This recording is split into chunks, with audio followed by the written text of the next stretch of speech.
It's when the chain gets broken, when those families that are connected to them leave the island or take off. These guys get left at the end of the road, and it's tough. FEMA was not officially part of Robert's team, and their arrival caught everyone by surprise. Their job here was to survey and report back to their superiors, and did not come with medical aid of any kind. People think that FEMA is there to hand out bottles of water, and it's not what they do. FEMA has a role to play. They have a very specific role. They bring in ships, they bring in airplanes, they bring in tractor trailers with pallets of things. But they're a big machine, and there's gaps in that thing. And you're seeing one of the gaps here, and we help fill that role.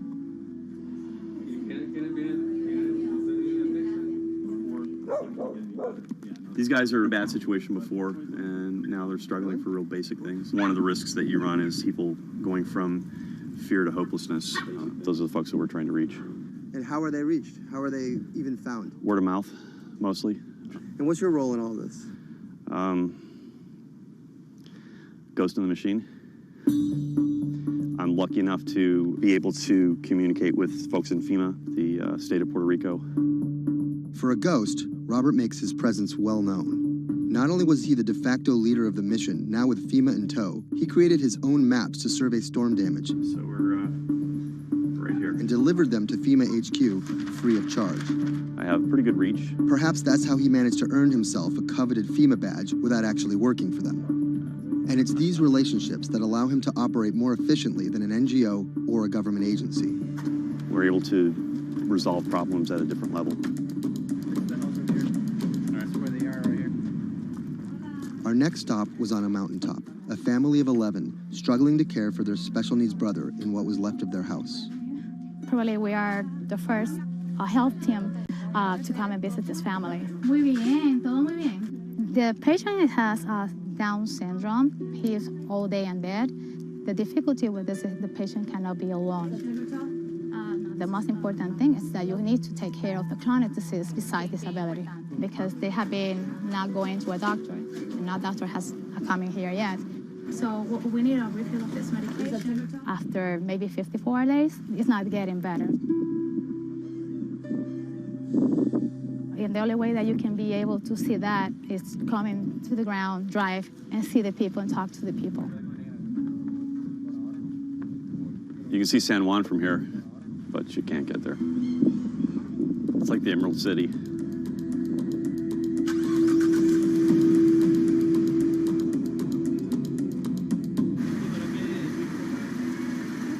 On this stop, we caught word that a man living alone at the edge of the jungle was in need of care. So we decided to take a little detour, come up here and check out and see what's going on.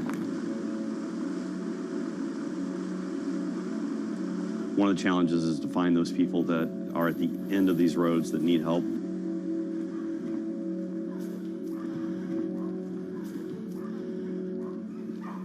¿Pero por qué estás solo? ¿Por qué estás por acá tan solo? I'm asking about why he's alone right here. He said things of life happens. Yeah, I'm here by myself. So ¿dónde vive acá? En la parte de...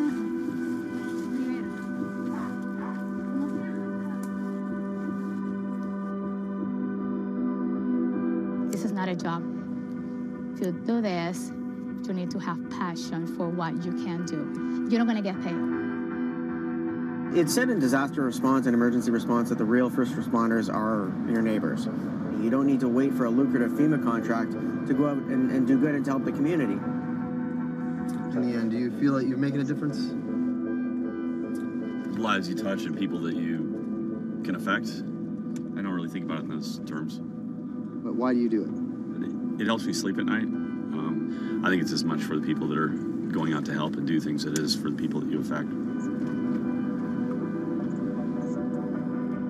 Whether out of altruism, or the lure of a paid gig, or some mixture of the two, Anderson hopes to stay here to help shape Puerto Rico's future.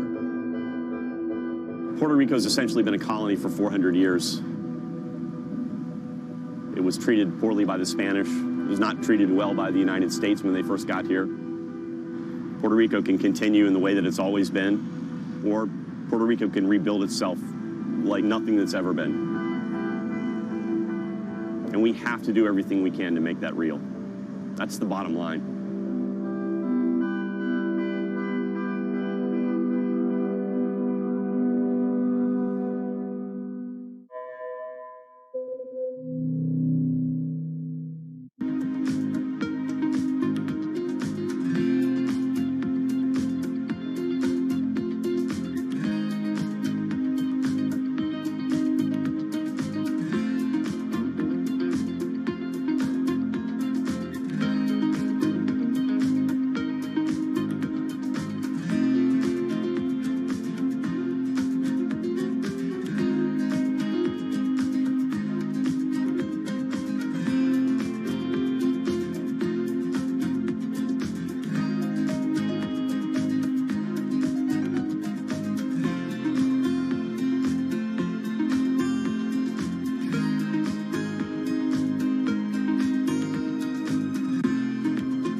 traders, good afternoon. I'm going to place an order to sell my position at 112.91.9. Okay, as you can see from our ticker, we hold in position on euro. We have quite a few positions. So one of the positions we purchased per, I think it was yesterday. We did so many trades for the last 5 days. We opened position at 112.86.9. You can see on the ticker, blue color, you can see all our positions. Right now, I want to sell if it will move lower, because it's look like it's jumping up and down, and it can't find the bottom for euro against United States dollar. So at this moment, I want to place this order to sell if price will move lower. I want to sell it at this level. We'll have 500 pounds in profit. So it means we close this trade in profit. Okay, guys, I'll speak to you later.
When I met him first online, I found him to be really sweet.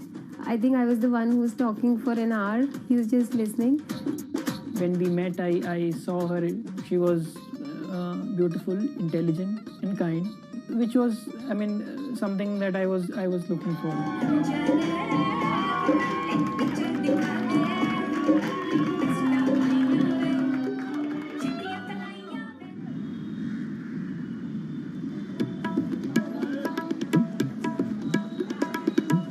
Anshu and Sumit are one of about 12 million couples that get married in India every year.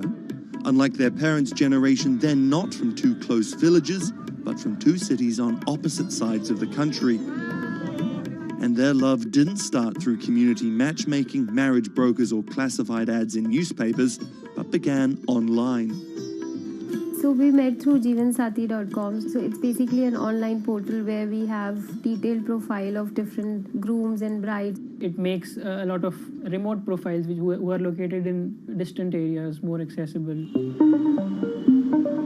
Thanks to growing internet and smartphone usage, matrimony websites and apps in India are starting to disrupt the matchmaking industry. More and more people are finding their partners at the click of a mouse. jeevansati.com, where Anshu and Sumit met, is one of the biggest players. Young Indians looking for love set up profiles including their caste and horoscope, but their criteria for choosing spouses appears to be changing. We have seen the shift from traditional caste community conservative parameters to something like which is more focused on education, employment. Anshu and Sumit's marriage was initiated by their parents, but modern Indian couples like them have more input than previous generations. We looked up to them to agree for the proposal, but it was primarily our decision that we wanted to be with each other. So what's the emoji like you use the most to send to each other? There's a bear which basically we use for indicating a hug. Yeah, that's our language basically. Bear icon for a hug. Time flies when you're in love, and just 1.5 months after they first met online, the couple got engaged. They decided to hold their wedding less than 3 months later. But planning a traditional Hindu wedding on such short notice is no easy task. The massive event usually lasts 3 days, has various ceremonies and celebrations, and involves the entire two families and hundreds of guests. Luckily, there are websites and apps for that. We searched online, we got in touch with Wedding Brigade, and they helped us finalize the venue. And it makes the search faster and efficient. Startups like the Wedding Brigade are challenging traditional wedding planners in this $50 billion industry. It provides various services from booking banquet venues to buying wedding gowns. The website makes money by charging commission from vendors. People don't want to be limited to what is available around them. They want to know the entire range of options available before making a decision. And now it's easy to find almost everything on one portal.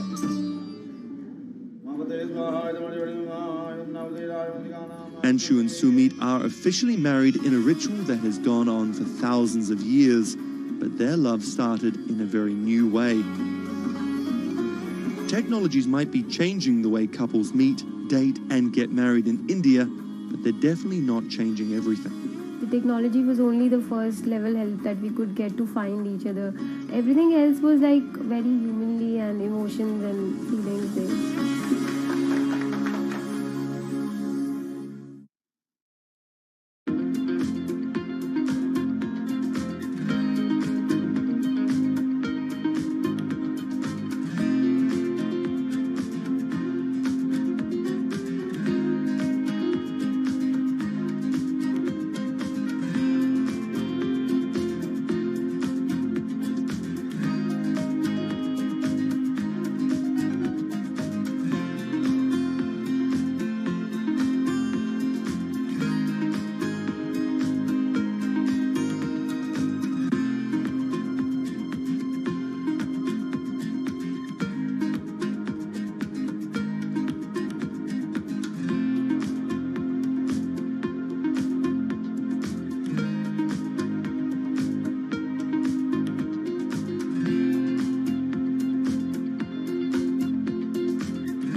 Okay, guys, let's move to Bitcoin.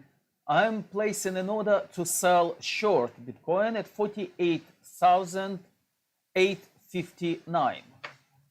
Okay? If you want to trade Bitcoin, here is your chance. 48,859.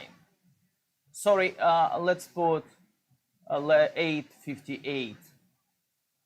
Yeah, 858. Okay? 48,858. Okay. Let me. I will keep blue line because we didn't fill yet this order. Okay, order placed. So if you want to trade Bitcoin, here is your chance.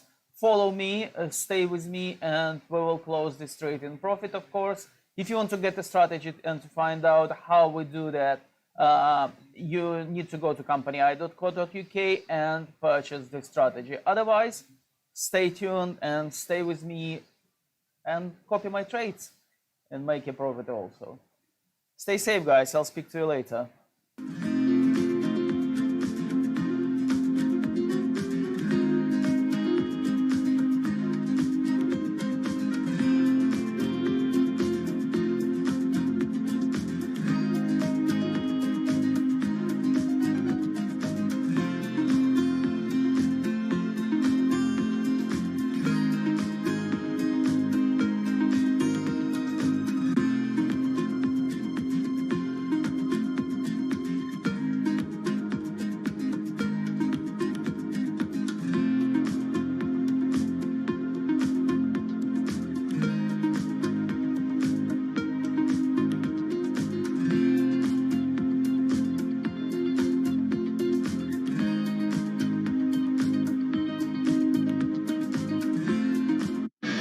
Massachusetts Senator Elizabeth Warren has become a symbol of everything the Republican Party stands against. Everyone gets a right to basic health care. We need strong oversight of these banks. A legal scholar and a consumer advocate turned politician, Warren has branded herself as a champion of the working class and made a career out of standing up to big business. While rumors of a 2020 presidency bid remain just that, I'm not running for president. Her Senate seat is up for re-election in 2018, and Republicans are already pumping millions into super PACs to defeat her.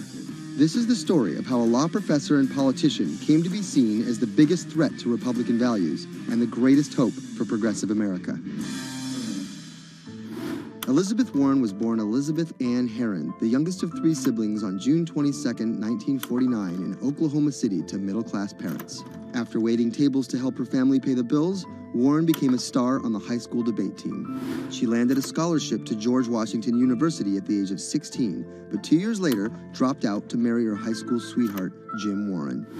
By 1980, Warren was a mother of 2, divorced and remarried, had earned a bachelor's degree from the University of Houston, a juris degree from Rutgers, and practicing law in New Jersey. Warren then went on to become an influential law professor, teaching, lecturing, and publishing highly cited work on bankruptcy and commercial law at 7 universities around the country, eventually settling at Harvard Law School. But Warren wasn't always a liberal lion. Elizabeth Warren used to be a Republican, actually. That's Stephen Dennis. I'm a Senate reporter for Bloomberg. Around the time that Elizabeth Warren switched parties, she became a fierce opponent of a Republican drive to make it much harder to file for bankruptcy. She fought that for a decade. It ended up passing anyways. While her efforts ultimately failed, her warning calls were heard in 2008.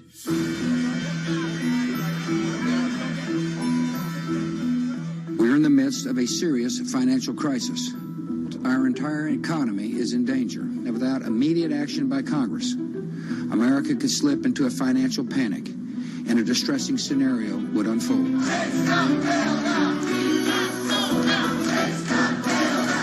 Professor Warren was tapped to help with oversight in the government bailout. She would excoriate bankers and their bonuses and their practices. Why should the U.S. taxpayer alone carry Citi?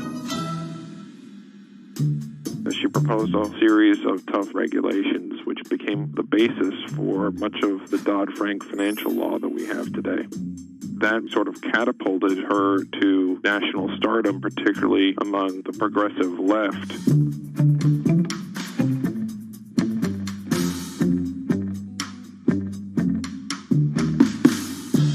Encouraged by her newfound notoriety, Warren declared her bid for the U.S. Senate on September 14, 2011. During the race, her opponent Scott Brown tried to derail Warren by accusing her of falsely claiming Native American heritage, a controversy that earned her the nickname Pocahontas. Nevertheless, she was victorious and won the Senate seat by a comfortable margin. She used her new tenure to challenge everyone, from banking regulators and Treasury officials to members of Wall Street and Congress. I'm really concerned that too big to fail has become too big for trial. We need tough new laws to hold corporate executives personally accountable. No one should be above the law. She called for Wells Fargo CEO John Stumpf to resign for fraud, introduced the Bank on Student Loans Fairness Act, and reintroduced the 21st Century Glass-Steagall Act. In 2016, after staying silent during the Democratic primary battle, Warren finally endorsed Hillary Clinton and had some harsh words for candidate Trump. Donald Trump is a loud, nasty, thin-skinned fraud who has never risked anything for anyone, and that is just one of the many reasons he will never be president of the United States. But she was wrong. The forgotten men and women of our country will be forgotten no longer. Warren wasted no time resisting Trump's agenda. Have you ever managed or overseen a $1 trillion loan program? I have not. How about a $1 billion loan program? I have not. Okay. In the Donald Trump era, Elizabeth Warren has been playing defense and trying to prevent Donald Trump and his cabinet appointees from rolling back protections that she helped enact. Warren actually found herself rebuked by Mitch McConnell for reading a letter by Coretta Scott King about Jeff Sessions' record on racism during his confirmation. She was warned. She was given an explanation. Nevertheless, she persisted. That moment became something that's on T-shirts, bumper stickers, slogans, and that really galvanized a lot of support for her. It's been very hard for Republicans to get much of anything done this year, and that's at least in part to this resistance movement that Elizabeth Warren has helped champion. We are here to fight back. Enough of Elizabeth Warren. Like you. Millions of dollars are being funneled to defeat Warren in the midterm elections in 2018. But it's the rumors of a 2020 presidential bid that has further prompted powerful donors to fund her opposition, often using the same playbook of constant and ruthless ad campaigns that many believe helped Trump win in 2016. It's anyone's guess if she will endure what Hillary could not. You know, the question for Elizabeth Warren is whether she can go from being a liberal firebrand to somebody who can regularly get 60 votes for initiatives in the Senate and 218 in the House and drive an agenda, and whether she can bring together coalitions for political victories. That's the challenge, and we'll see what happens.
Sadiq Khan, the mayor of London, has made some powerful opponents. He doesn't know me, never met me, doesn't know what I'm all about. I think they're very rude statements, and frankly, tell him I will remember those statements. My message to Donald Trump and his team is that, your views of Islam are ignorant.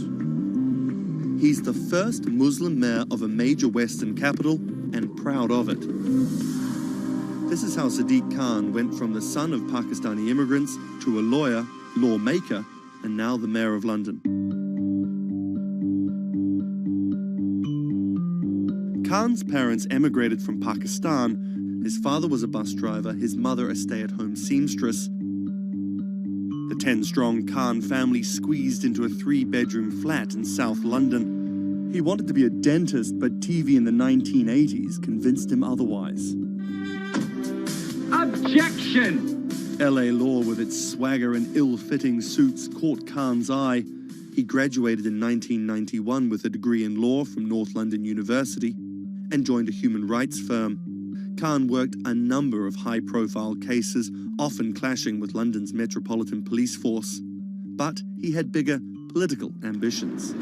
This is what being a new MP is like, squatting on a bench in the absence of an office, dealing with letters from constituents.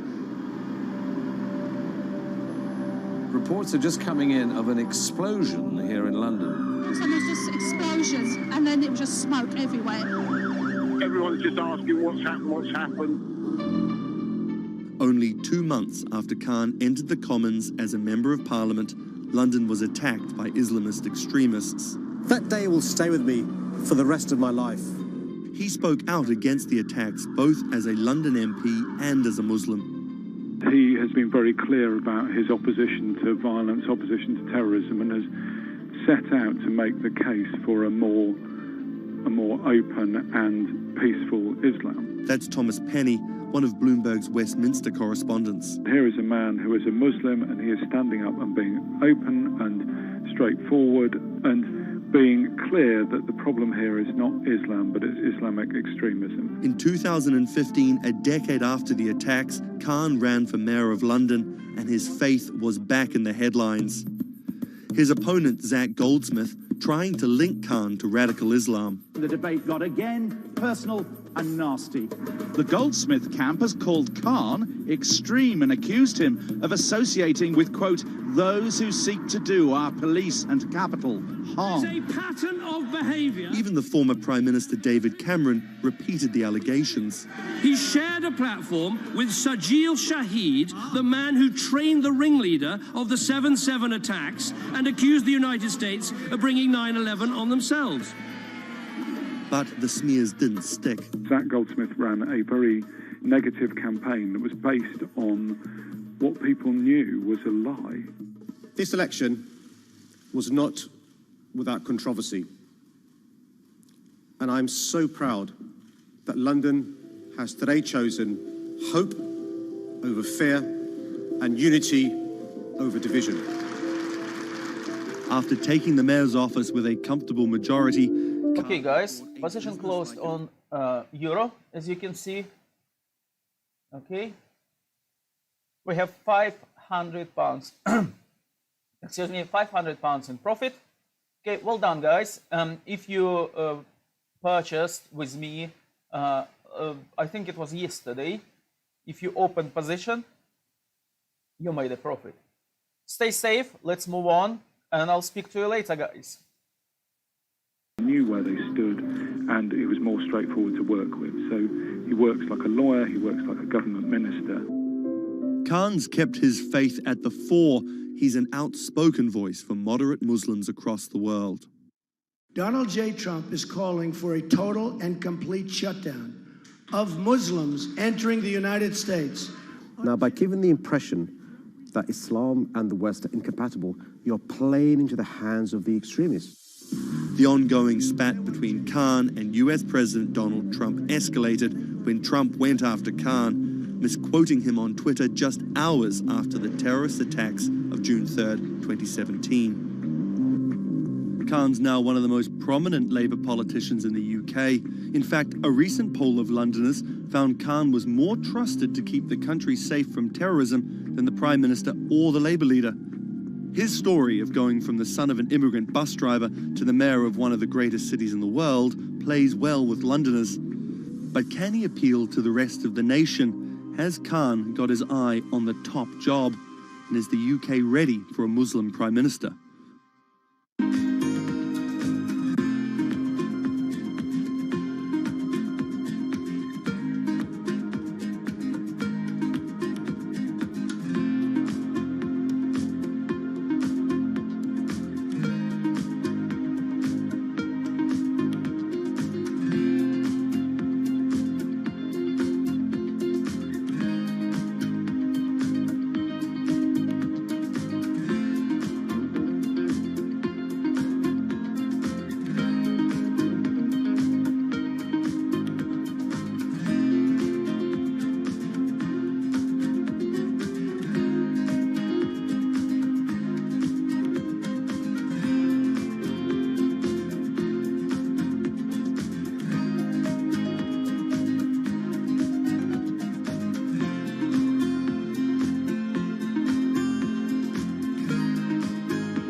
What does it take to change the world?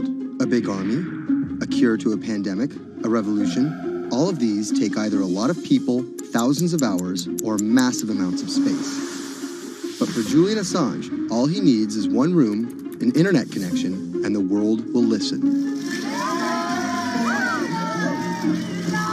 Assange is located here, and more specifically, right here. And from that location, he's posted government secrets, classified documents, and leaked emails from some of the world's most powerful people. And in doing so, has been labeled a hero, a villain, a nihilist, and everything in between. This is how an Australian programmer sequestered in the Ecuadorian embassy in London became one of the most influential and notorious people in the world. Born in 1971 in Townsville, Australia, Assange has always been on the move. Living in over 30 homes by the time he was in his mid-teens, Assange, along with his mother and half-brother, finally settled down in Melbourne. His introduction to hacking started at 16 when he was given a Commodore 64, which he attached to a modem. He attended the University of Melbourne, where he studied programming, physics, and mathematics. He never graduated, but that doesn't mean he didn't get an education. By 1991, Assange hacked into the Pentagon, U.S. Navy, and other branches of the U.S. government. In 1996, he was caught by the Australian Federal Police and charged with over 30 counts of hacking and computer-related crimes. He didn't get any jail time, but he was fined $2,100. I think the first taste of what would come later was the hacking that he did as a young programmer, and that really sort of foreshadowed a healthy skepticism of the use and abuse of technology by governments. That's Vernon Silver. I'm a reporter for Bloomberg's investigations team. Assange's youth as a hacker laid the foundation for him to start WikiLeaks in 2006. But what is WikiLeaks? It's a website that posts unfiltered, usually classified documents. What separates it from every other media outlet is that they have no editorial hierarchy. With a publication like the New York Times, information comes in, they take that information, package it, then disseminate it for the public to see. WikiLeaks, however, cuts out the middleman. WikiLeaks gathers information, most of it given to them anonymously. So what they're doing is really very simple. They get the information in one end from who gives it to them and out the other with sometimes minimal interference. Julian Assange is the leader of that, the mastermind, the creator, and really, because he thinks of it as a journalistic enterprise, the editor-in-chief. But every story starts with a source, and Assange has some unconventional sources. Julian Assange does not hack as far as we know. He is the recipient of people who are either insiders who give him secret documents or hacked emails from a foreign power. That's Eli Lake. I am a columnist for Bloomberg. And there was no source bigger for Assange than Chelsea Manning. He used to be known as U.S. soldier Bradley Manning. In 2010, Manning provided Assange and WikiLeaks with hundreds of thousands of leaked government documents. WikiLeaks quietly began releasing the documents in February of 2010, then made big headlines in April by posting what is now known as the Collateral murder video. Come on, fire! It was a vivid, graphic video. It changed the debate on the Iraq War, and importantly, it put WikiLeaks on the map when they put it online, and they couldn't be ignored at that point. And those leaks were just the beginning. They went on to post more than 90,000 leaked documents known as the Afghan war logs, 390,000 documents known as the Iraq war logs, and 250,000 private messages between diplomats called cables in what is now known as Cablegate.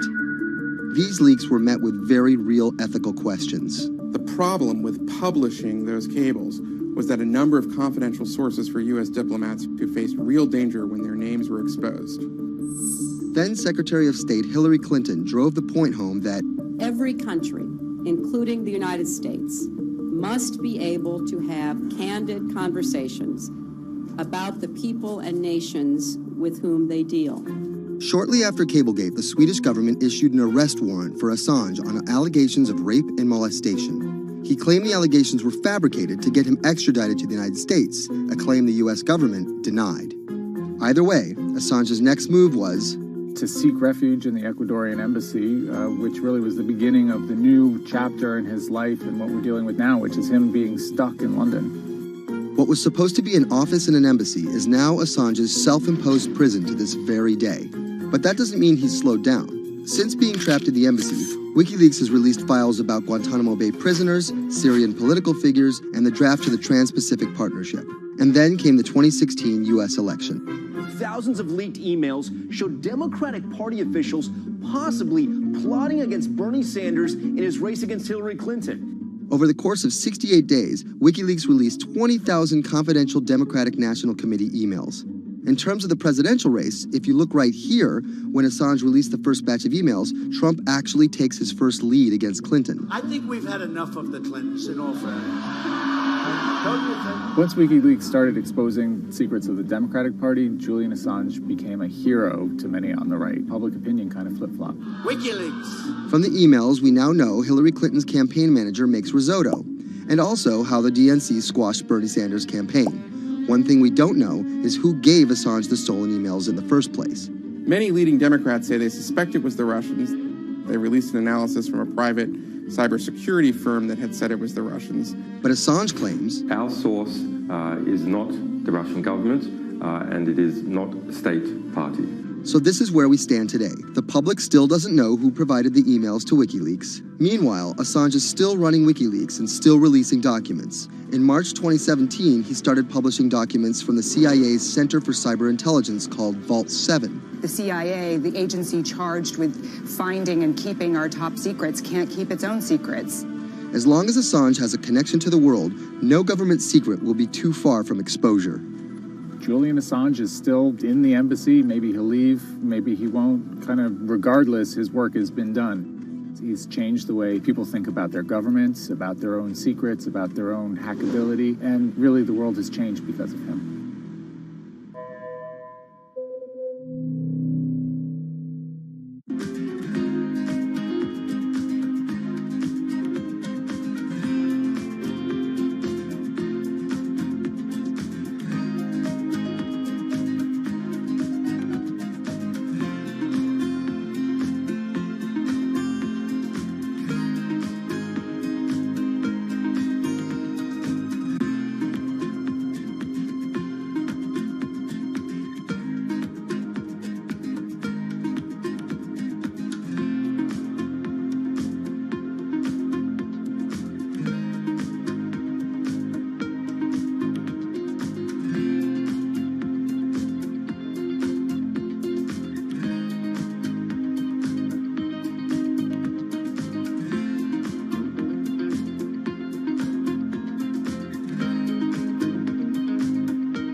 So traders, again, we need to cancel order to sell short Bitcoin. As you can see, it moved far away from our initial order to sell short.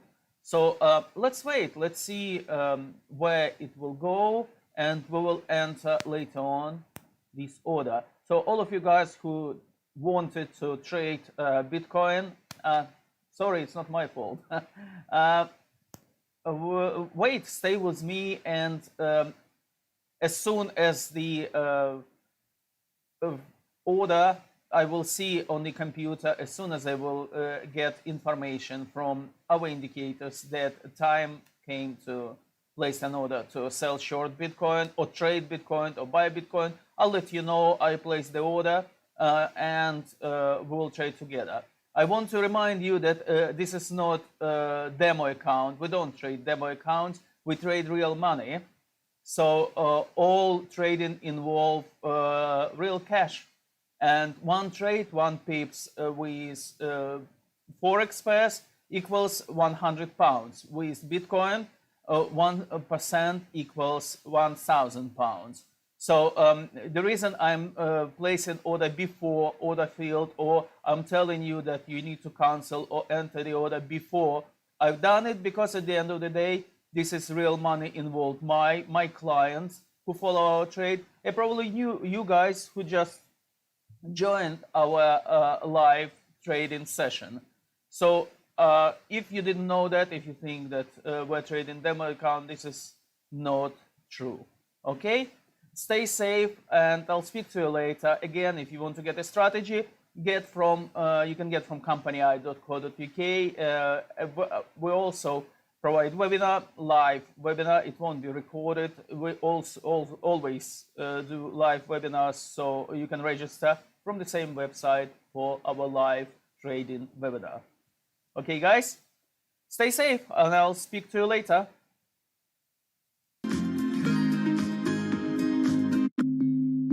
When it debuted, the 4G wireless we have today allowed people for the first time to hit the road and explore unknown places with only a smartphone for directions. When 5G arrives, it could enable driverless cars to take us there as well. 5G stands for 5th generation mobile networks or wireless systems. It's insanely fast and can accommodate a lot more connected devices. But the reason it's being called revolutionary is because 5G will allow connected devices to speak to each other as well as people.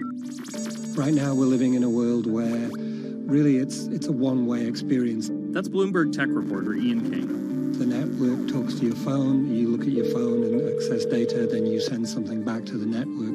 What we're being told about 5G is that really, for the first time, we're going to see machines communicating with each other over mobile networks in a meaningful way. 5G could end up being 100 times faster than what we have now, with speeds that could reach 20 gigabits per second.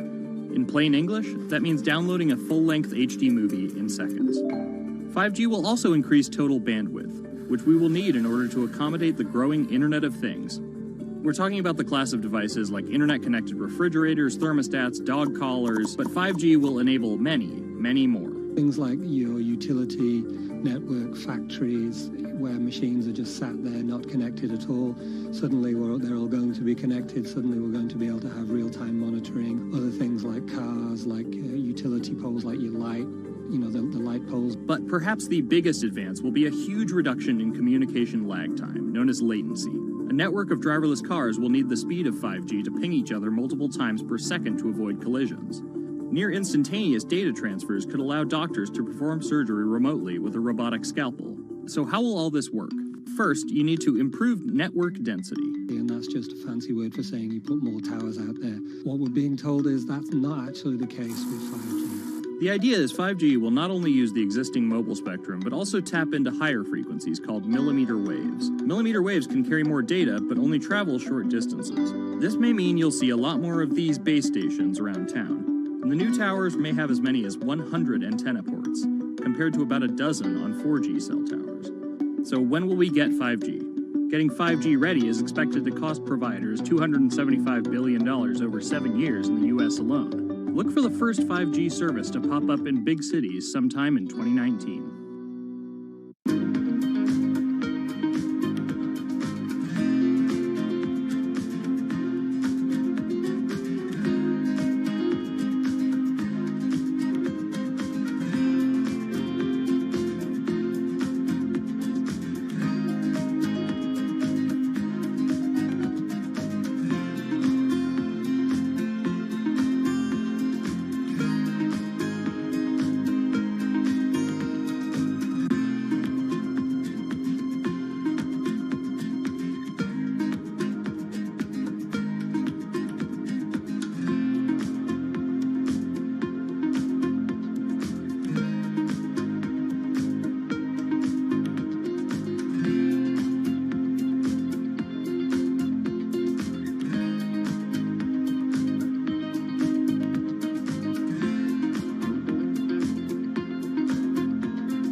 people think of Vladimir Putin, they think of capital P, power.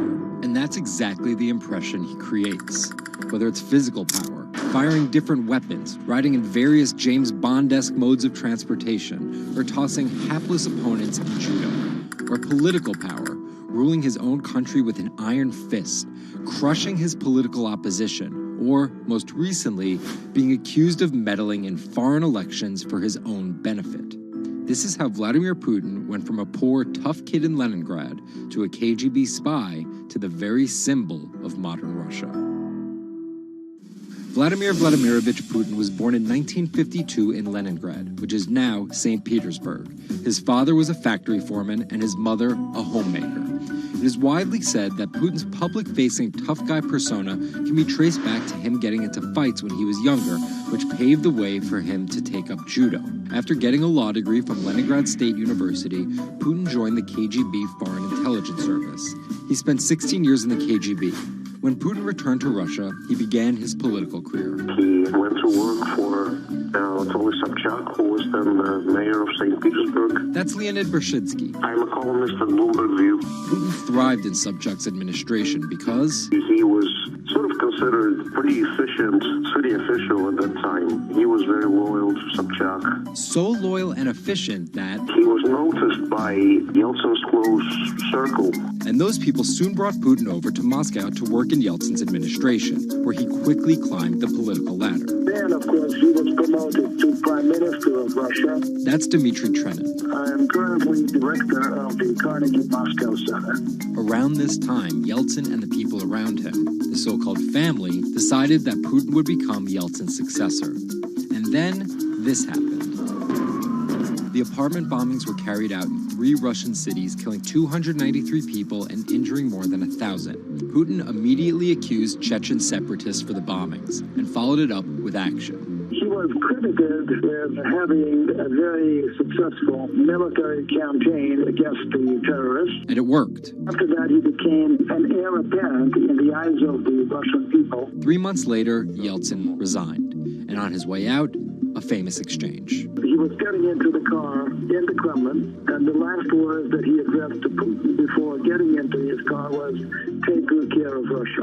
So Putin took over as president, and 3 months after that, won his first election. But just because Putin won the presidency, that didn't mean he had all the power. This is Michael McFall. I was U.S. ambassador from 2012 to 2014. In the 1990s, there was a fire sale of all the things worth owning in Russia, and certain people, the oligarchs, did better than others in that fire sale, sometimes called privatization, and those people tended to be well connected with the Yeltsin regime, and they weren't Putin's friends. But they probably miscalculated, thinking that they could easily find a way to influence him. It became impossible almost from the start. From that very moment, there was warfare between him and the oligarchs. That's when Putin gave the oligarchs a choice. Putin's way? Some of those people from the 90s managed to figure out a new way of dealing with Putin and have survived. Or prison. Others could not find common vision, and so they lost their assets. Khodorkovsky once was Russia's richest person, worth $15 billion, but he ran afoul of President Vladimir Putin and spent a decade in prison. With domestic power consolidated, Putin focused on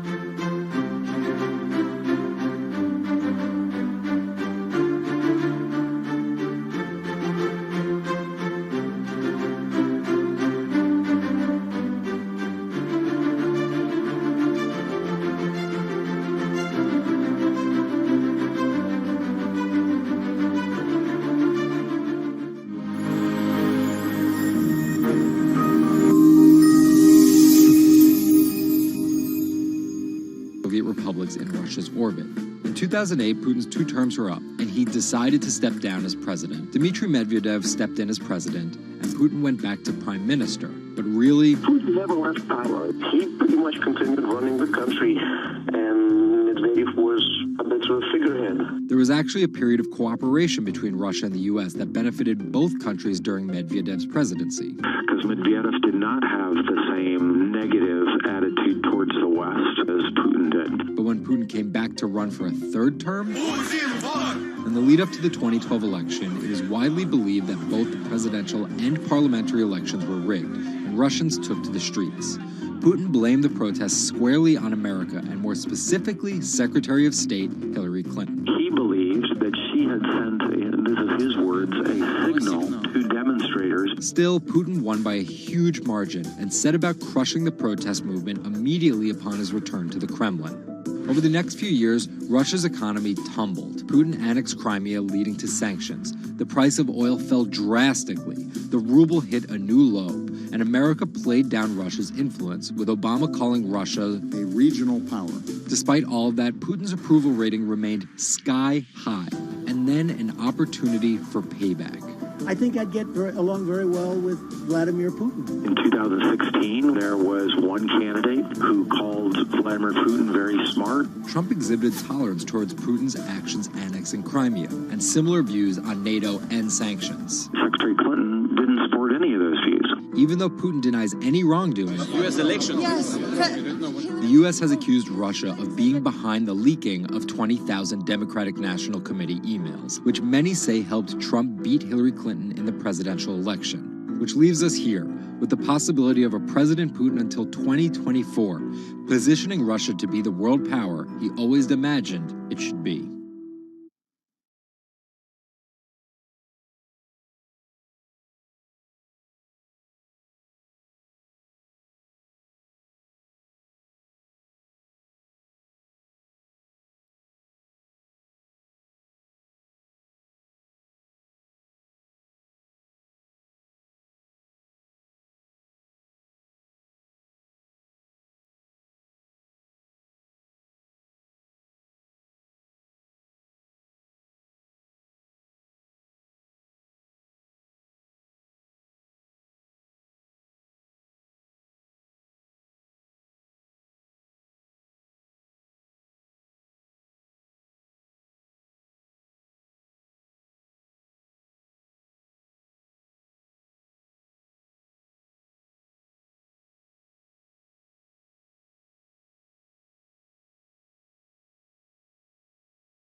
Jack Ma is Asia's richest man and most recognizable business tycoon. He's the chairman of Alibaba, China's e-commerce giant and one of the 10 largest companies in the world.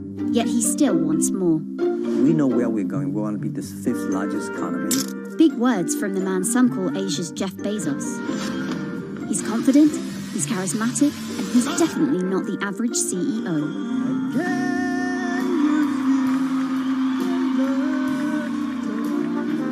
This is how a poor school teacher went from the classroom to being one of the most influential multi-billionaires in the world.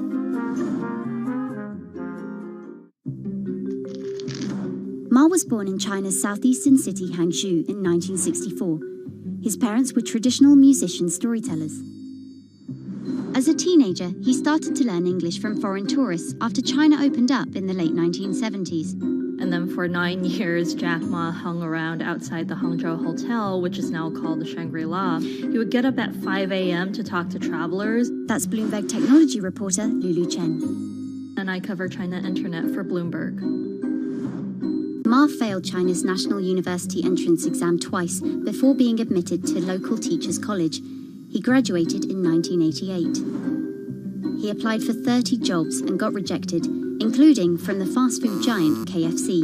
When KFC came to China, come to us say, 24 people went for the job. 23 people were accepted. I was the only one guy. Then Ma got a job at a local university and taught English there for about 5 years, earning just $15 a month. On the side, he started a translation company with several friends. During a company trip to the US in 1995, Ma had his first encounter with the internet at a friend's place in Seattle. I searched the first word, beer. I don't know why, because it's easy to spell, baby. And I see beers from Germany, beers from USA, beers from Japan, but there's no beer from China. So he searched for the word China instead and still couldn't find anything. And that got him thinking. He wanted to build something that would put China on the world's map. He started China Pages, a Yellow Pages-like website, but it didn't take off. Then Ma joined a government agency in Beijing to help set up a website. By 1999, the internet stock boom had gripped Wall Street, and back in his Hangzhou apartment, Ma decided to try again. With his wife and a group of friends, Ma raised $80,000 and set up Alibaba, a site that allowed businesses to sell stuff to each other. 人家美国人强就强它的硬件，强就强它的系统建设，这方面确实比我们早。但是玩信息玩软的，中国人的脑袋绝不比我们差。我们在座的所有人的脑袋绝不比我们差。By 2000, Alibaba had raised $25 million from investors, including Goldman Sachs and SoftBank. He had no business plan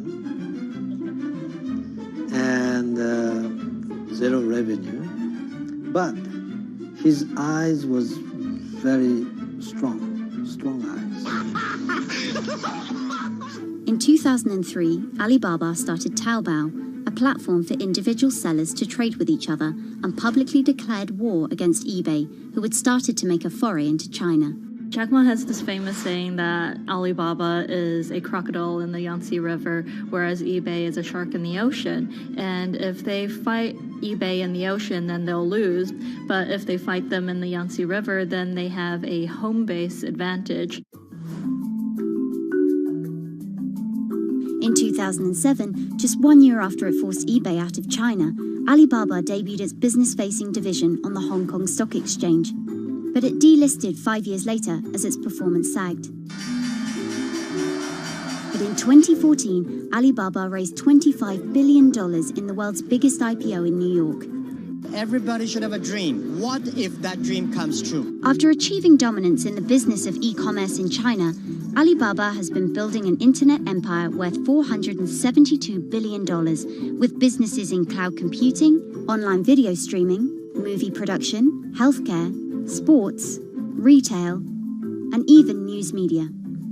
Alibaba buying into South China Morning Post really raised eyebrows. This is the largest English newspaper in Hong Kong, and it shows that Jack Ma's ambitions weren't limited to e-commerce. He wanted to influence not just Chinese users, but also overseas users as well.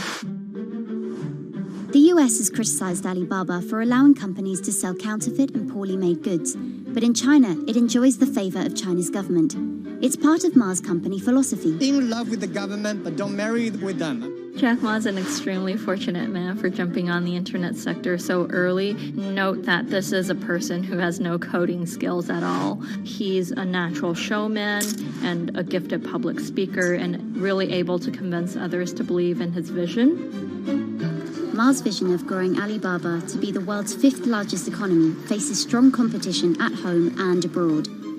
It will require more than just naked ambition and charisma, but Ma is great at getting himself in the right place at the right time. So far, it's served him well.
Peter Thiel is a walking contradiction.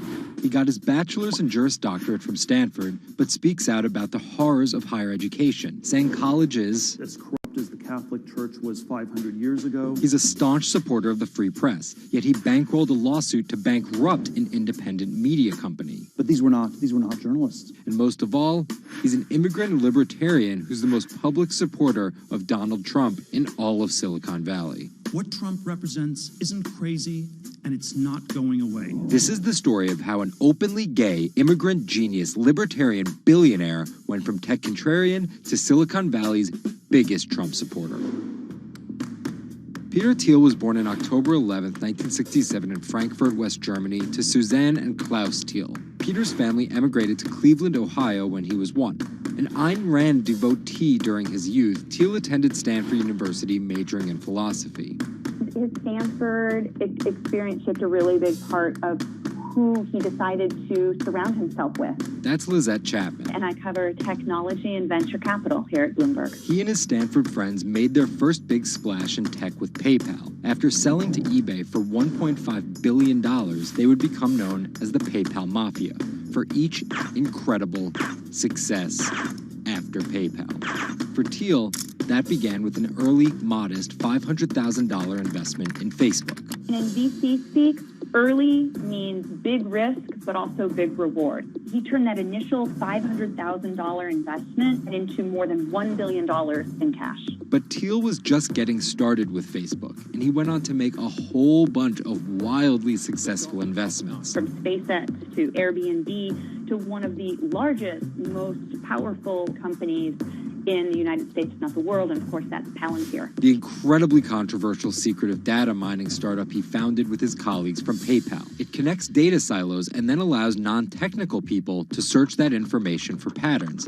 Data like financial information, feeds from video cameras, biometric details, passport information, flight manifest. Palantir doesn't talk much about how they collect this data, who has access to it, or what they do with it. But they have contracts with the Department of Homeland Security and the CIA and the Department of Justice and the Securities and Exchange Commission and several other federal agencies. It's the richest company you've never heard of, valued at $20 billion. But there are plenty of obscenely wealthy people in Silicon Valley. What makes him different... He's a complex ball of multiple contradictions. Take college, for example.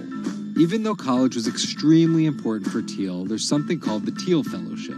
In exchange for dropping out and a promise not to pursue college, Thiel would give them $100,000 each. You basically tell people that if you get a diploma, you're saved.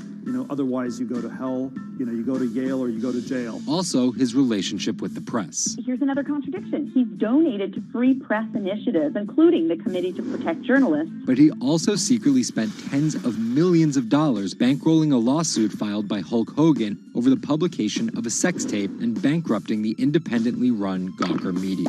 Why did he do this?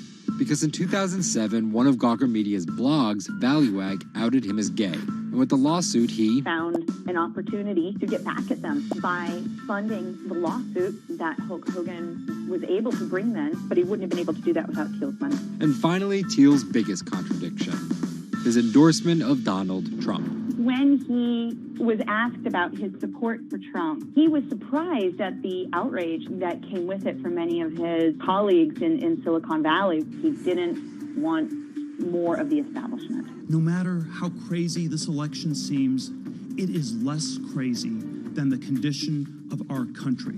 After briefly supporting Carly Fiorina in the primaries, Thiel pivoted to Trump, donating $1.25 million to Trump and his associated super PACs in October 2016. And he didn't just help Trump financially. He gave a full-throated keynote speech supporting Trump at the Republican National Convention. I'm not a politician, but neither is Donald Trump. He is a builder, and it's time to rebuild America.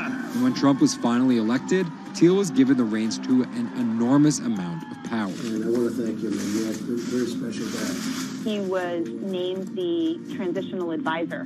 And in that role, he did a lot of interviewing and a lot of vetting to fill hundreds of cabinet positions and different jobs within the administration. But it turns out, Thiel's support isn't unconditional. Talking to people who spend time with him, I have also heard that he is no longer a great supporter of Trump. It was reported that Thiel was unhappy with the direction of Trump's presidency. Ever since, he's been mum, making no public appearances, no statements, and staying out of the spotlight altogether. Although there have been suggestions that Trump could tap Thiel for a top intelligence post or ambassadorship, there's no indication he'd accept. He's described his relationship with politics as schizophrenic. He gets really involved, and then he runs away as fast as possible. Whether Thiel takes a new position or simply continues as a board director at Facebook and Palantir, at just 50 years old, he's primed to wield some serious influence in technology and politics for decades to come.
2016 was again the hottest year on record, and the previous 17 years have seen our 16 most scorching. Scientists overwhelmingly agree.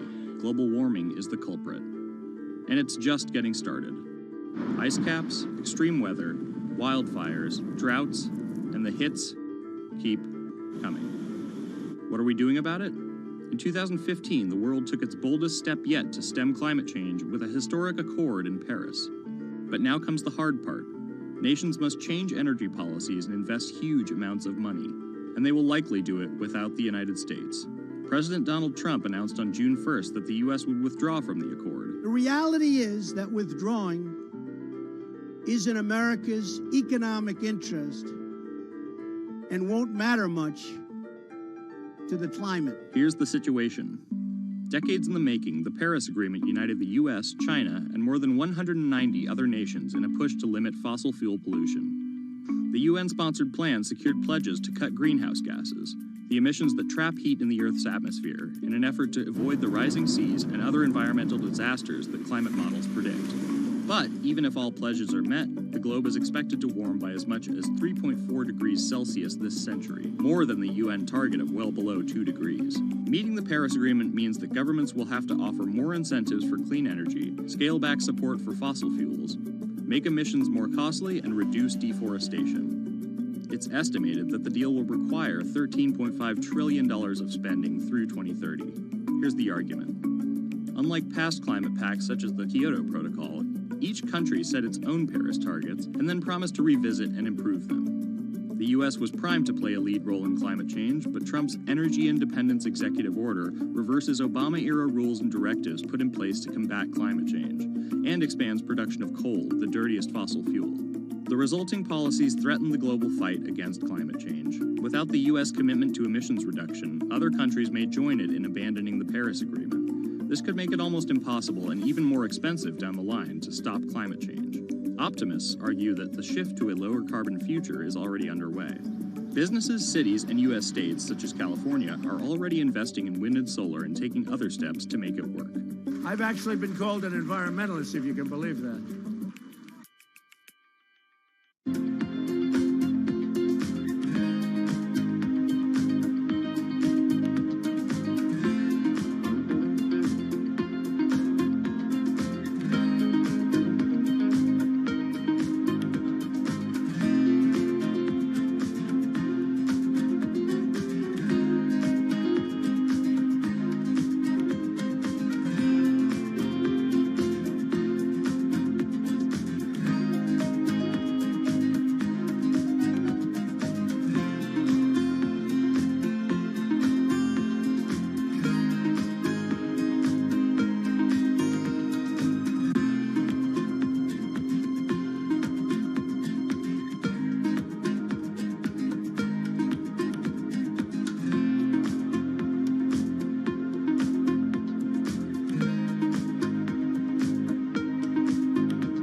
There's an inherent attraction to light and being human.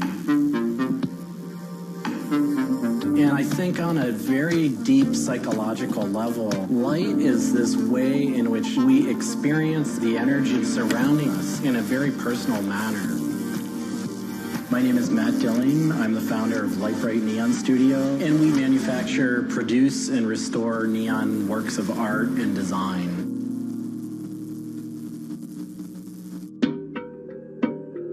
Origins of the creative content of a lot of the work at Light Bright comes from a variety of sources. Sometimes people come with a napkin sketch. Some people come with an Adobe Illustrator file. And we have a whole design team who then we kind of work together to help create layouts of what it might look like. Scale it up and create a paper template using a pen plotter. And that paper template actually becomes our guide for what we're going to bend the neon to. We take from the office into the glass shop. We pick out the right size tubing with the right color for the right size project. From there, we heat up the glass tubing.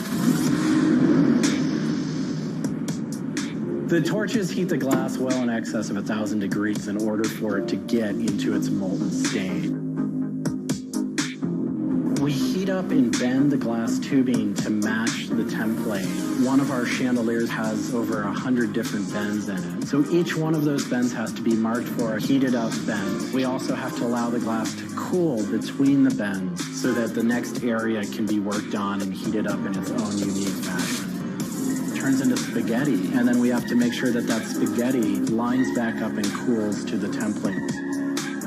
We use a blow hose to connect our mouth to the tube, create a volume that's closed, and we can control the pressure in there with our mouth. There's just a variety of challenges that come up inherently in working with glass. Glass can crack due to stress, and sometimes you'll just have a batch that all it wants to do when it gets near a torch is crack.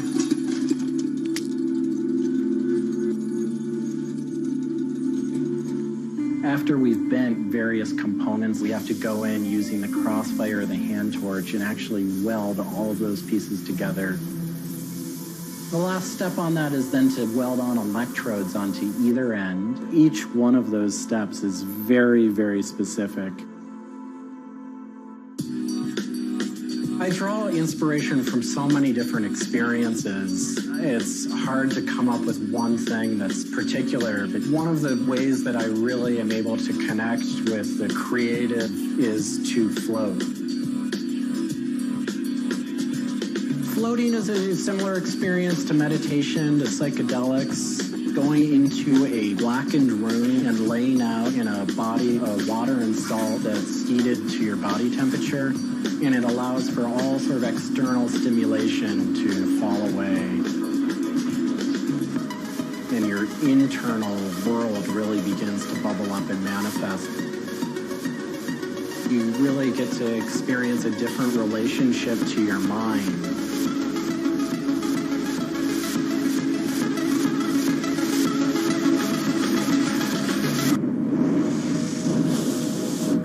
I work with neon because I can't not work with it. It's so challenging and so rewarding. And those things are so intertwined that there's no way of separating it out. I learn so much and continue to learn so much by working with it. I find so much inspiration in working with it, and I just continue to experience new and different things through the medium. It's that close to me at this point.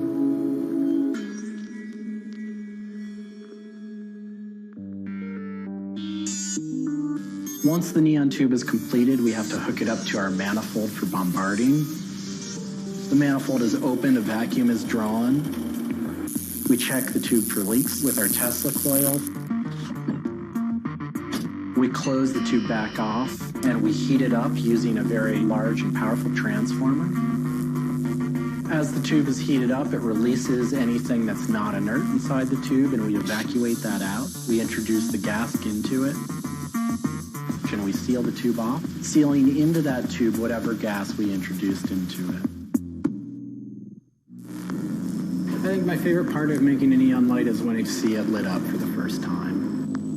Different gases, when electrified, emit different wavelengths of light. Neon gas is this very bright orange, fiery red color. Argon gas creates a very intense blue, but that light output that is produced can then be expressed in a different wavelength by coating the inside of the tubes with a phosphor coating that takes that one wavelength of light and emits a different wavelength.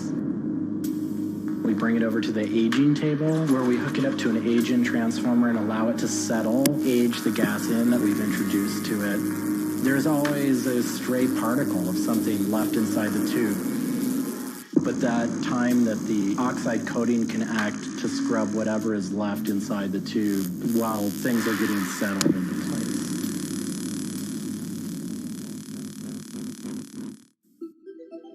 Once the tubes are aged in, we move on to our process of assembling two halves of the fixture together in a jig, gluing up the center of the fixture to its spindle. Once the adhesive dried, we would connect the wires from the fixture together into a transformer, and we turn on power and it lights up.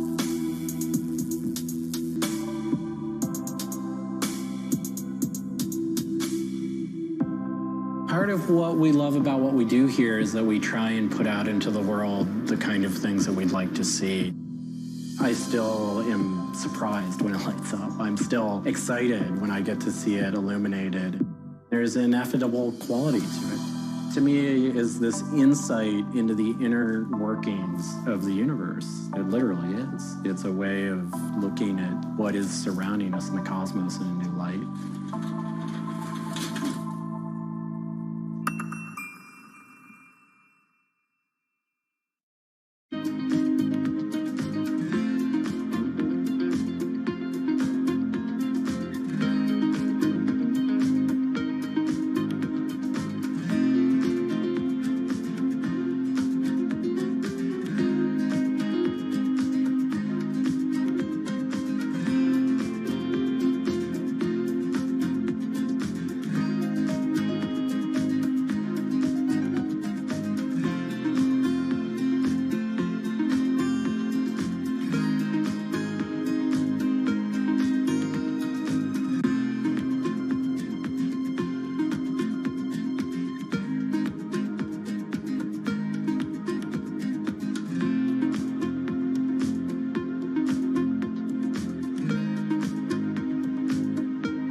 It's a bit like an addiction. You've got to make something. You have to do something. It's borderline obsession. And every bike we build is my favourite bike at the time, and as soon as it's done, I want to build another one.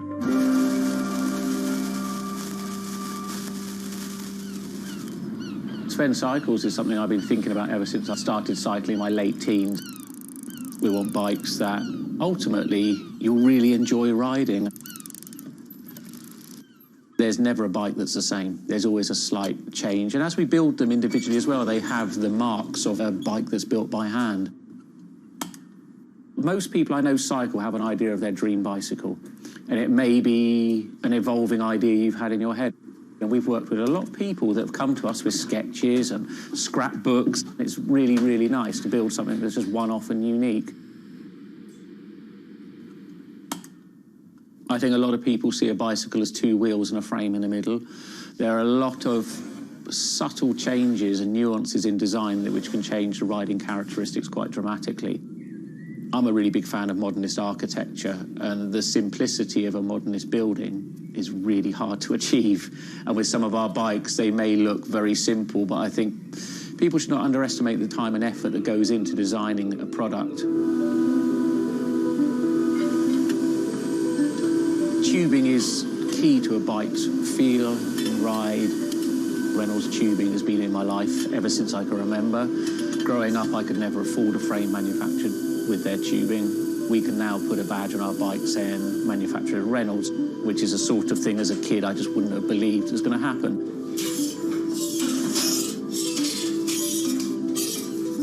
Every part of the bike has a specific tube. It's not universal. The first thing we do is get the tubes out, check they're correct, check the wall thicknesses, sand the edges, make sure it's all really clean, because if it's not clean, the tubes won't join together correctly. We build in steel because I still believe it's one of the best materials to use. It's been used in bikes since the late 1800s, and they're still using it now for a very good reason. It's the flexibility that we can replace the tube, repaint the bike, and you wouldn't know it's damaged. I just like working with it. It's very sculptural. This isn't sort of aerospace precision engineering. It's a steel rule and a marker. So when we're cutting the tubes, it's within a mil or two. But what we're trying to do is take the best from bicycle building in the past and add a little bit of modern flair to it.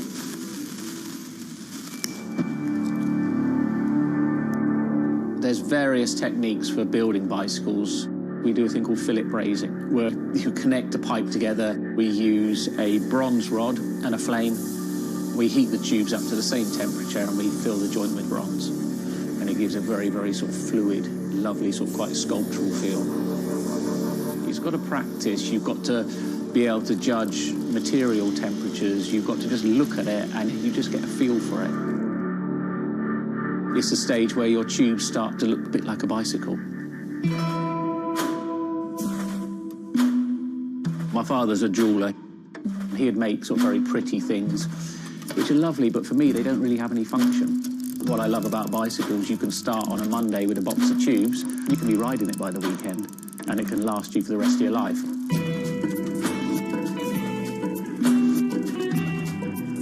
Outside of the frame and forks, the other most important part is the wheels and tyres. When you build the wheels, you have to lace them, so there's little holes going all the way around the rim. You poke the spoke through. We do build all our wheels by hand here because a machine can't get 30 years worth of wheel building experience. Colour is very, very personal. With any of our bikes, you can have them painted whatever colour you want. We've matched one to the teapot, so we can get that scanned and we can match that or someone's favourite item of clothing. I like to let the bike sit for 4 or 5 days minimum, just so the paint can have time to cure a little bit, and then we assemble it. We get out all the new components, and it's a case of putting them together. Some bikes you can assemble in 3 hours, some will take 3 days. And we've built bikes that cost in the £10,000 plus mark. Some people, they're saving up, and this is their bike, and they're going to own it for the rest of their lives. So we just want to make sure they get the right thing.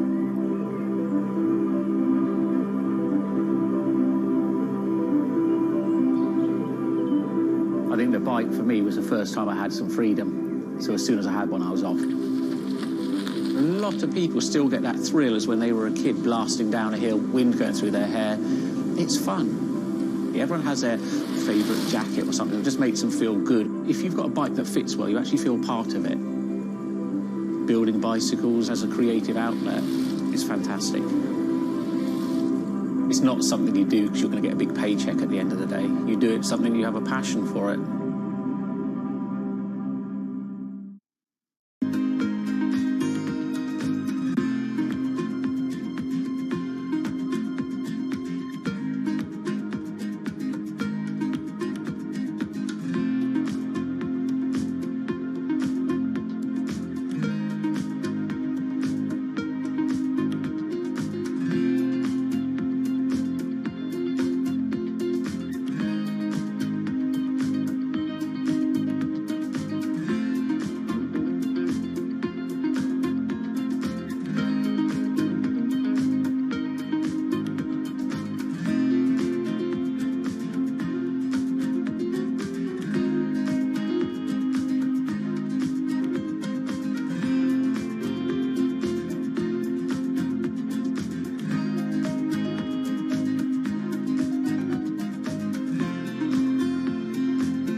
If you ever saw a wooden surfboard, it was probably hanging in somebody's house or underneath the deck. But kind of in the last 10 or 15 years, wood has made a big comeback. They surf wonderfully. It's beautiful and it feels great to be on one of them.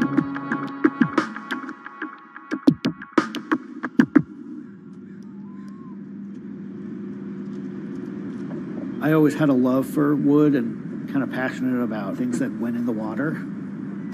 I've kind of been around wooden boats most of my life. There's just so much character. The way they're built, the stories that come with them, a lot of that has translated over to why we build surfboards the way we do. When we first started thinking about building surfboards, wood was the natural material we chose. They have a very high strength to weight ratio. Wooden surfboards have the longest history of use in the surf world than any other material. People have been surfing wooden surfboards since kind of the first documented history of people riding waves. The board starts in CAD, where we take a 3D model, break down the shape, and kind of create frames and templates and all the inner parts of the board that we get cut on a CNC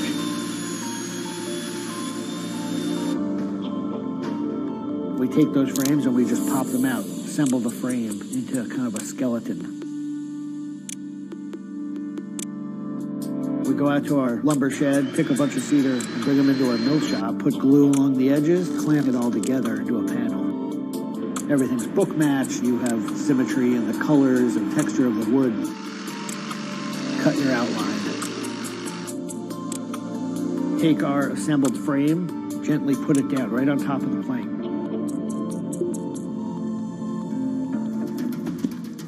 Once that foundation is started, you're basically building up the three-dimensional shape, the outside part of the board, using lots of strips that kind of interlock and fit together. Every piece of wood is going to be different, and it's all going to react differently. There are frustrations with it, but I think that's one of the things that keeps it challenging. You learn to read the kind of what the grain lines are doing and what the color of the wood is telling you.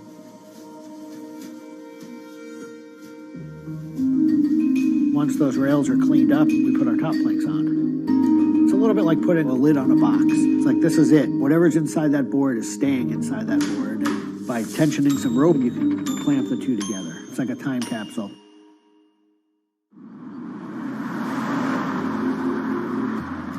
What makes our boards unique are they are built right here in York. They're built using material that grows right here in the state of Maine. They're built 100% by hand by local craftspeople and surfers. There's a lot of time that goes into these boards, between 40 and 60 hours, start to finish. We wanted to build surfboards that were as hollow as they could be, but still be strong enough to work well. Too light and they don't surf well, but too heavy and they don't surf well. So there's a balance point there, and that's where we try to be. Taking the board off the rocker table once the top has gone on, that is by far one of my top favorite parts. It's just you and a shaping stand, a board, and a hand plane. Everything else is out of your view. It's simple, it's pleasurable, it's quiet. You can be with your thoughts and you can just kind of be present. There's something about taking a nice sharp edge tool to a beautiful piece of wood and feeling the curls coming off and knowing that every pass that you're making, you're kind of getting it closer and closer to what you have in mind.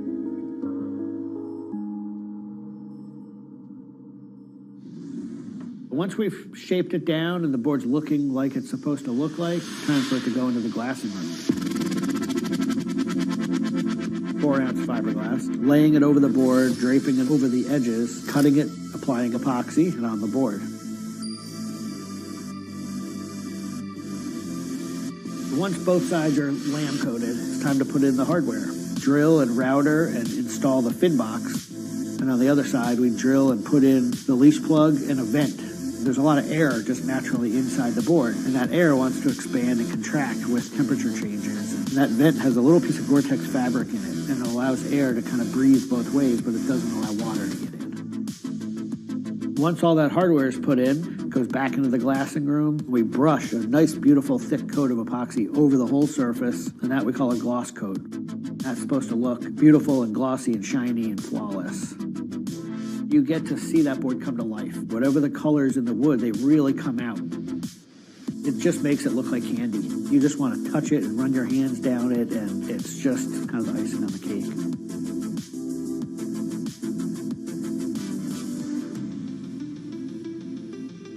Once everything is hard, we put it into what we call the oven. Get that epoxy to cure, really kind of bake it, and just get it to harden. Put in the fin, screw in the vent, and ship it out. We just love the idea of building something that's sustainable and long-lasting and made by hand. Kind of gives you a deeper connection to the product over something you might buy on a shelf.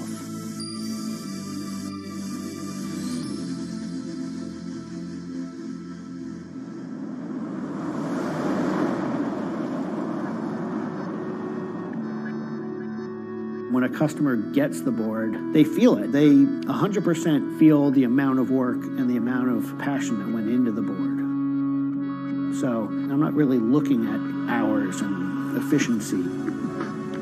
We're looking at like doing it right and enjoying it as we go.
Ma Baoli, better known as Gang La, is one of the 4 grand marshals leading New York's Pride Parade this year. But in the country he comes from, being gay is still a social taboo. The CEO of a Beijing-based internet company is on a mission to improve the lives of millions of gay men in China. 对于每一个 LGBT 人群来说，即使这个国家不允许你跟同性爱人结婚，但是你仍然要勇敢地去选择你自己的生活，你仍然应该拥有幸福生活的权利。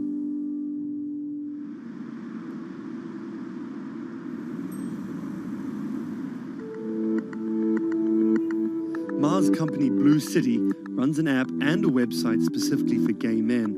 Blued is one of the biggest gay social networking apps in the world, with an estimated 30 million registered users. Unlike most other apps, Blued is more than just dating or hookups. 大家可以在我们这个软件里面找他自己的情感，然后可以阅读相关的内容，然后可以进行一些娱乐，比如玩游戏啊，比如看直播啊等等。Back in 2000, when Ma studied at a police school in northern China, he realized he didn't feel like everyone else. 因为他们都找女朋友，然后谈恋爱，但是我对长得好看的同性的男生，我反而觉得对我更有吸引力。所以那个时候我就到互联网上去找这样的一些资料，然后希望能够告诉我自己我到底是谁。互联网上所有的信息都是负面的，都是错的，就是说同性恋要电击疗法，要被治疗，然后要吃药等等。After visiting some foreign websites with different attitudes to homosexuality, Ma created his own site for a Chinese audience, encouraging people that 他们也是正常的，他们不用自卑，然后也不用自杀。Even though attitudes towards homosexuals are slowly changing in China, it's still a social stigma. The virtual world of Blued, where members can be open about their sexuality, is for most a striking contrast to their real lives. This is live streaming, a function added to Blued in late 2015, right as the internet craze was starting to take off in China. Many self-made stars like Jin make decent amounts of money by receiving audiences' virtual currencies and gifts. 我们不是彼此的初恋，初恋这种事儿都不靠谱。For Kyle and Klaus, a couple who have come out, live streaming on Blued means something different.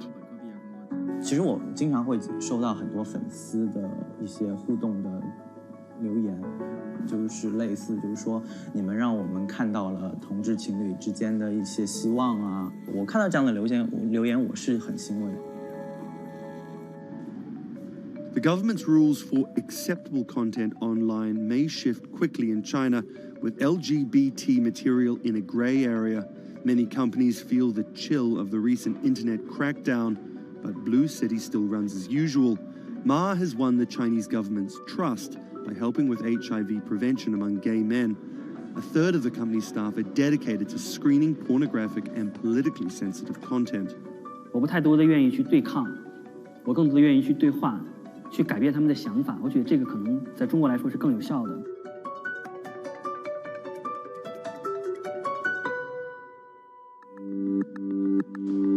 In the past 5 years, Blue City has grown from a team of 7 people to a promising business with about 250 staff.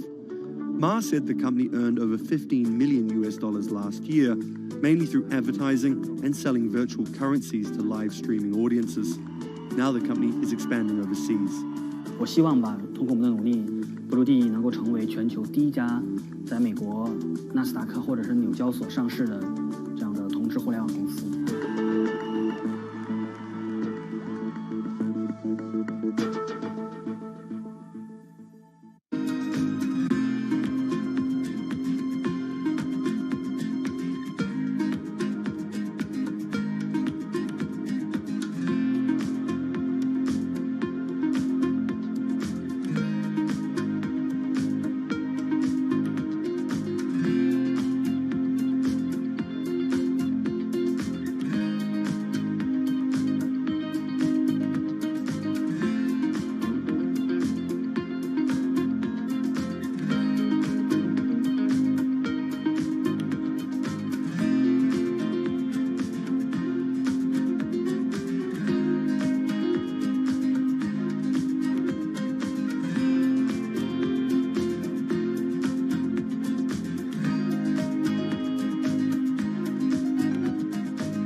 This is Rich Jigga. He's a Chinese rapper by way of Indonesia, and he's very popular on the internet. This is Joji. He's a Japanese-Australian singer, and he's also very popular on the internet. Plus, Joji invented the Harlem Shake meme. Let me say that again. This guy, Joji, in the blood bathtub, invented the Harlem Shake meme. But we'll come back to that. So Rich and Joji are both signed to 88 Rising, an entertainment company hoping to build a lasting global brand that will outlive singular moments of virality. They primarily create content